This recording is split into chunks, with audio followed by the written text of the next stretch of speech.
When time first began, the Eternal gave life to powerful beings of light, the Drakeels.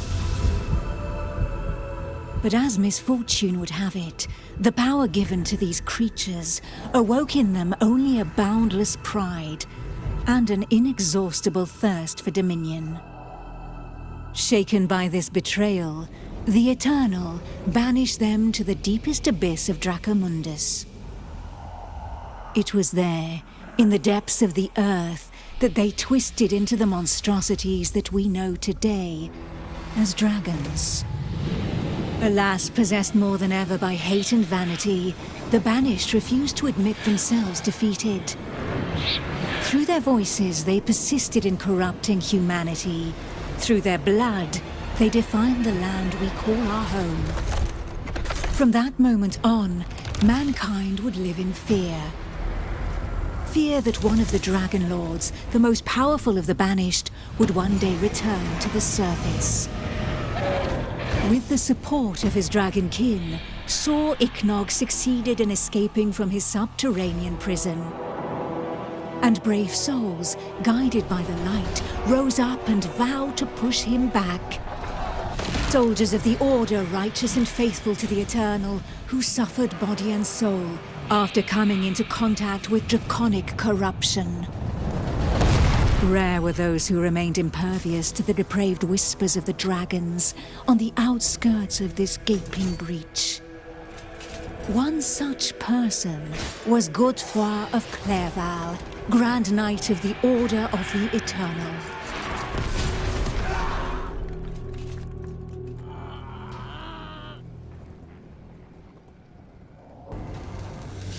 Filled with these fleeting embers of hope, a few brave souls founded an alliance to carve the first breach into draconic defenses.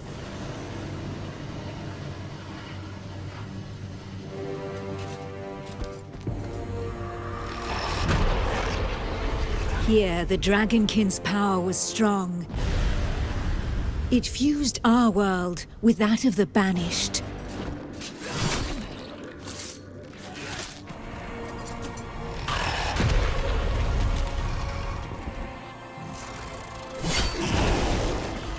Godefroy of Clerval heroically broke through and shattered their defense barriers.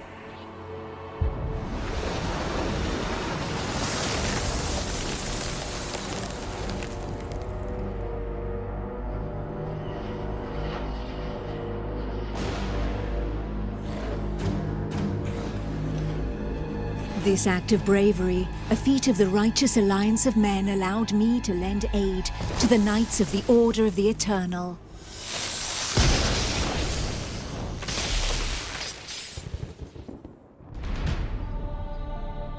Me, Almantia, Grand Oracle of Pythodurcan, Dragon Blood, a human altered but not consumed by the draconic blood that flows through my veins. My sisters and I have powers given to us by the dragon, but our souls remain our own. Closer to the breach made by Saw Ichnog, Godefroy, fighting fire with fire, confronted the draconic hordes.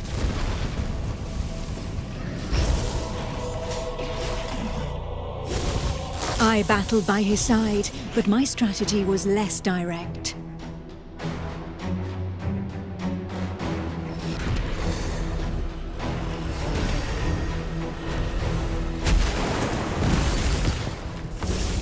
My draconic power allowed me to open up a passageway for the men of Nurogard, all of them prepared to make the ultimate sacrifice to save what remained of humanity.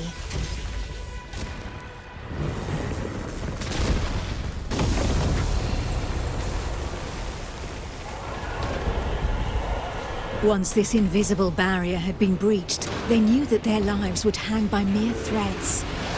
But these warriors from the north cared little for the uncertainties of our plan. A hero's death in the heat of battle with their enemy was the greatest honor that could befall them. Led by the pale dragon blood Harold Truelson, the barbarian fleet had but one objective: to lure the enemy into the open sea and leave the path to the breach vulnerable. If a single vessel reached the coast, then this sacrifice would not have been for naught.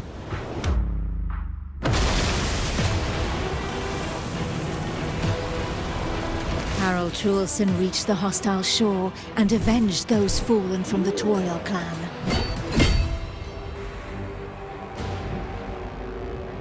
The pale dragon blood had achieved his goal. The Alliance's plan, as unlikely as it was to succeed, could run its course.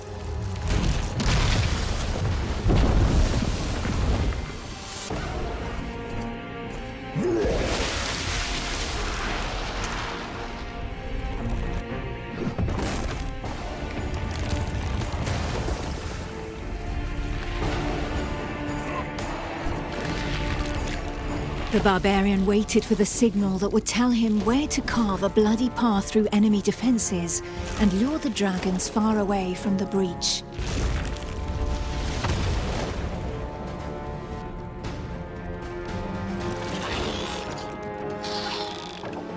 The Kongirati nomads, every bit as proud and as fearless as the warriors from the north, joined the alliance of men to help push back Sor Iknog, the Crimson Dragon. Sitting astride their draconic hybrids, these tracker archers faced the dragons steadfastly and seemingly without fear. Not one would allow the enemy to make easy prey of them. Hides, wings, teeth, blood. For the Kongirati, each draconic monstrosity was not only a threat, but also a quarry from which they could gain valuable resources.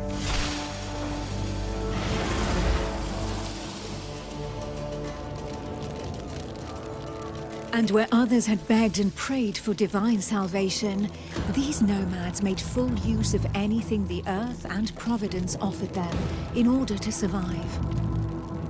Anymore. It was up to Eula, armed with her scale of light, to cast the invocation. She would then know whether she had been right to put her trust in the Order and in joining the Alliance.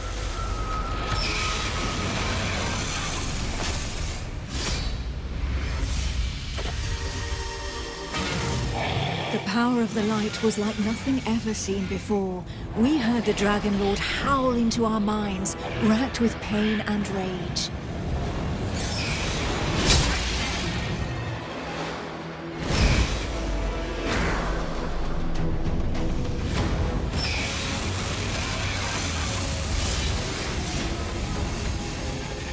So close to the Dracomundus, our souls suffered as from 1,000 deaths, but we held fast to our positions.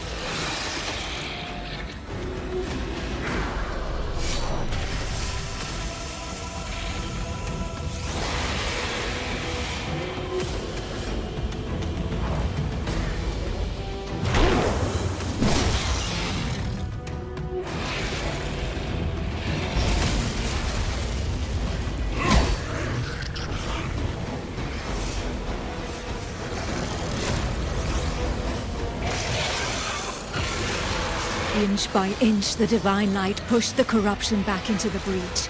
And it was thus that the banished lord Sor Iknog disappeared once more into the shadows, where he would suffer eternal retribution.